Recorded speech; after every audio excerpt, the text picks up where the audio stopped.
So hello guys, welcome back to my channel. और आज का वीडियो काफ़ी इंपॉर्टेंट होने वाला है क्योंकि आज के इस वीडियो में हम बात करने वाले हैं ऐसे 50 जी के एमसीक्यू जो कि भारतीय रेलवे परीक्षा के लिए इम्पॉर्टेंट है। और ये कई क्वेश्चंस पेपर में रिपीट हो चुके हैं, तो यहाँ सभी क्वेश्चंस के आंसर आपको अच्छी तरह से याद में रख लेना है क्योंकि सभी क्वेश्चन इंपॉर्टेंट है पेपर के पॉइंट ऑफ व्यू। और हाँ, मेरे आंसर देने से पहले अपना एक आंसर टिक कर ले और अंत में बताए कि 50 में से आपके कितने आंसर सही हुए थे। तो शुरुआत करते हैं आज के हमारे इस जीके स्टडी की। तो सबसे पहला प्रश्न है, डीएनए संश्लेषण का प्रतिपादन किसने किया था? सो इसका सही जवाब हो जाएगा option number B, Arthur Kornberg. Arthur Kornberg ने किया था डीएनए के संश्लेषण का प्रतिपादन। अब अगला सवाल है, निम्नलिखित में से किस गैस को मार्स गैस के नाम से जाना जाता है? तो इसका सही जवाब है option number A, methane. Methane gas को हम मार्स गैस के नाम से भी जानते हैं। नेक्स्ट क्वेश्चन है, निम्नलिखित में कौन सा रासायनिक यौगिक है? तो इसका सही जवाब हो जाएगा option number C, ammonia. Ammonia जो है एक रासायनिक यौगिक है। अब अगला प्रश्न है, इलेक्ट्रॉन के आवेश की खोज किसने की? तो इसका सही जवाब है option number B, Thomson. Thomson ने की थी इलेक्ट्रॉन के आवेश की खोज। अब अगला सवाल है, विक्रमशिला शिक्षा केंद्र के संस्थापक का नाम क्या है? सो इसका सही जवाब हो जाएगा option number B, Dharmapal. Vikramshila शिक्षा केंद्र के संस्थापक का नाम है धर्मपाल। अब अगला प्रश्न है, क्रिकेट खेल की शुरुआत किस देश में हुई? तो इसका सही जवाब है ऑप्शन नंबर, इंग्लैंड में हुई थी। क्रिकेट खेल की शुरुआत हुई थी इंग्लैंड देश में। नेक्स्ट क्वेश्चन है, संसार में पौधों के वितरण का अध्ययन क्या कहलाता है? सो इसका सही जवाब है option number A, phytogeography. Phytogeography कहते हैं पौधे के वितरण के अध्ययन को। अब अगला सवाल है, निम्नलिखित में से कौन सा कोशिकांग डीएनए रखता है? तो वो माइटोकॉन्ड्रिया जो है वो डीएनए रखता है। अगला सवाल, निम्नलिखित गुफा चित्रों में से सबसे पुराने चित्र कौन से हैं? सो ये काफ़ी इंपॉर्टेंट प्रश्न है और कई बार प्रश्न पेपर में आ चुका है। तो इसका सही जवाब हो जाएगा option number B, Ellora. Ellora जो है वो सबसे पुराने चित्र है। अगला सवाल है, श्रीमद् भगवत की रचना किसने की थी? तो सही जवाब है option number D, Ved Vyas ने की थी श्रीमद् भागवत की रचना। अगला सवाल है, निम्नलिखित में से कौन सी गैस वायु को प्रदूषित नहीं करती है? क्वेश्चन मोस्ट इंपॉर्टेंट है और इसे अच्छी तरह से याद में रख लेना है। तो इसका सही जवाब हो जाएगा ऑप्शन नंबर है, CO2। CO2 जो है वो वायु को प्रदूषित नहीं करती क्योंकि कार्बन डाइऑक्साइड है। कार्बन डाइऑक्साइड वायु को प्रदूषित नहीं करती है। अब नेक्स्ट क्वेश्चन है, तितलियों का अध्ययन क्या कहलाता है? तो इसका सही जवाब हो जाएगा ऑप्शन नंबर डी, लैपिडेट्रोलॉजी। लैपिडेट्रियोलॉजी कहलाता है तितलियों का अध्ययन। अब अगला सवाल है, पीसी का अर्थ क्या है? तो इसका सही जवाब है ऑप्शन नंबर सी, व्यक्तिगत कंप्यूटर। व्यक्तिगत कंप्यूटर नहीं, पर्सनल कंप्यूटर होता है पीसी का अर्थ। अगला सवाल, भारत में एसटीडी सेवा की शुरुआत किस वर्ष हुई थी? सो इसका सही जवाब है ऑप्शन नंबर सी, सन 1960 में हुई थी। भारत में एसटीडी सेवा की शुरुआत हुई थी सन 1960 में। अगला सवाल है, केंद्रीय भारतीय भाषा संस्थान कहाँ स्थित है? तो स्थित है मैसूर में। तो ऑप्शन नंबर सी इसका सही जवाब हो जाएगा। अब नेक्स्ट क्वेश्चन है, भारत में रेडियो प्रसारण का प्रारंभ किस वर्ष हुआ? तो सही जवाब है ऑप्शन नंबर ए, सन 1923 में हुआ था। भारत में रेडियो प्रसारण का प्रारंभ हुआ था सन 1923 में। नेक्स्ट क्वेश्चन, भारतीय शास्त्रीय नृत्य की सबसे प्राचीन शैली कौन सी है? तो वो है भरतनाट्यम। ऑप्शन नंबर सी इसका सही जवाब हो जाएगा। अगला प्रश्न, प्लास्टर ऑफ पेरिस किससे बनता है? तो सही जवाब है ऑप्शन नंबर डी, जिप्सम से बनता है प्लास्टर ऑफ पेरिस। अगला सवाल, निम्न में से कौन विद्युत अचुंबकीय है? तो है तांबा। ऑप्शन नंबर डी इसका हो जाएगा, तांबा जो है वो विद्युत अचुंबकीय है। अगला सवाल है, महावीर जैन की मृत्यु किस नगर में हुई थी? तो सही जवाब है ऑप्शन नंबर सी, पावापुरी में हुई थी महावीर जैन की मृत्यु। नेक्स्ट क्वेश्चन, किस ग्रह को शाम का तारा यानी इवनिंग स्टार कहा जाता है? क्योंकि वो शाम को बहुत चमकता है। तो इसका सही जवाब है ऑप्शन नंबर सी, शुक्र। शुक्र ग्रह को हम इवनिंग स्टार यानी शाम का तारा कहते हैं। ये क्वेश्चन मोस्ट इंपॉर्टेंट है, कई बार क्वेश्चन पेपर में पूछा जा चुका है, सो अच्छी तरह से इसे याद में रख लेना है। अब नेक्स्ट क्वेश्चन है, भाखंडे संगीत महाविद्यालय कहाँ स्थित है?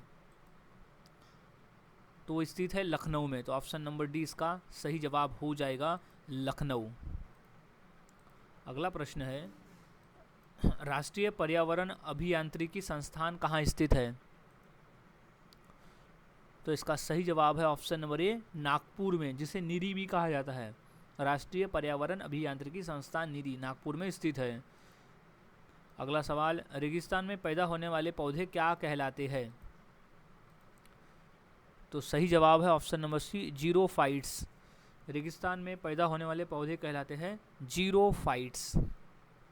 अगला प्रश्न है, निम्न में से कौन सा धातु अर्धचालक की तरह ट्रांजिस्टर में प्रयोग होता है?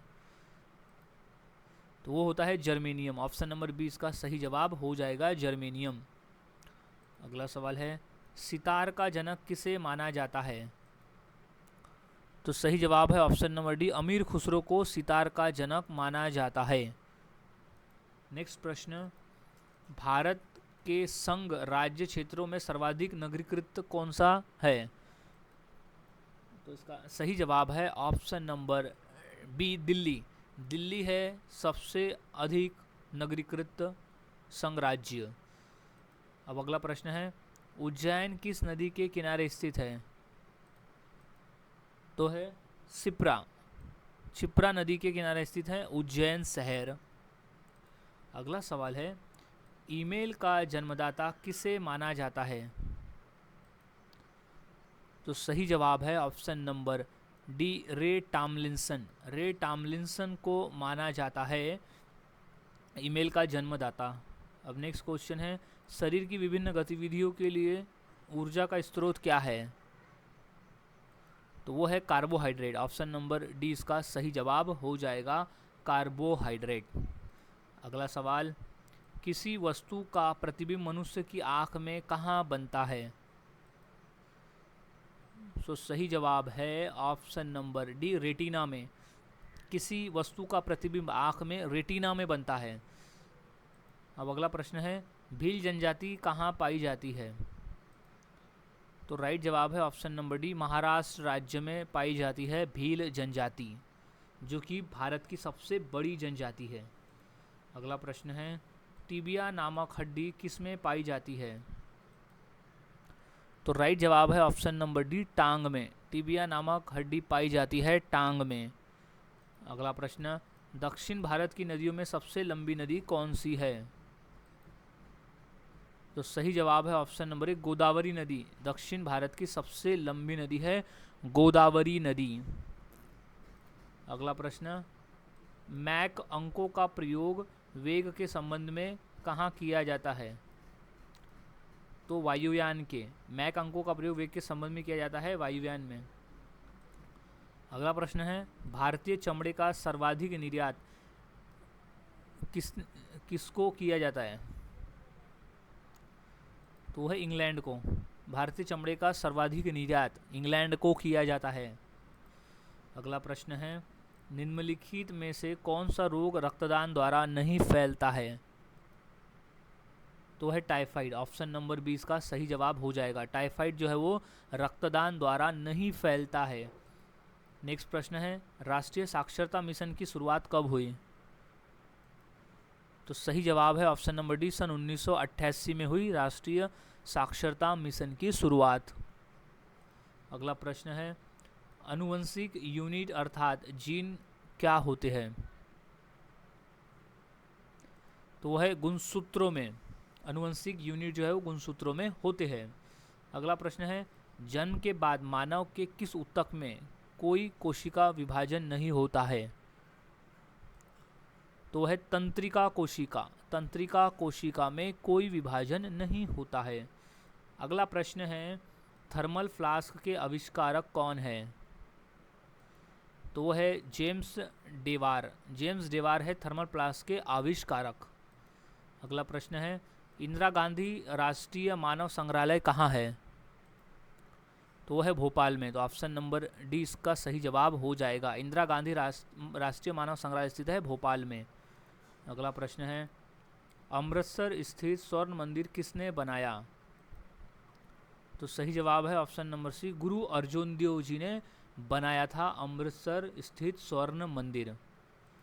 अगला प्रश्न है, कार्बेट नेशनल पार्क किस जिले में स्थित है? तो सही जवाब है ऑप्शन नंबर डी, नैनीताल में स्थित है कार्बेट नेशनल पार्क। अगला प्रश्न है, एम्पियर नापने की इकाई क्या है?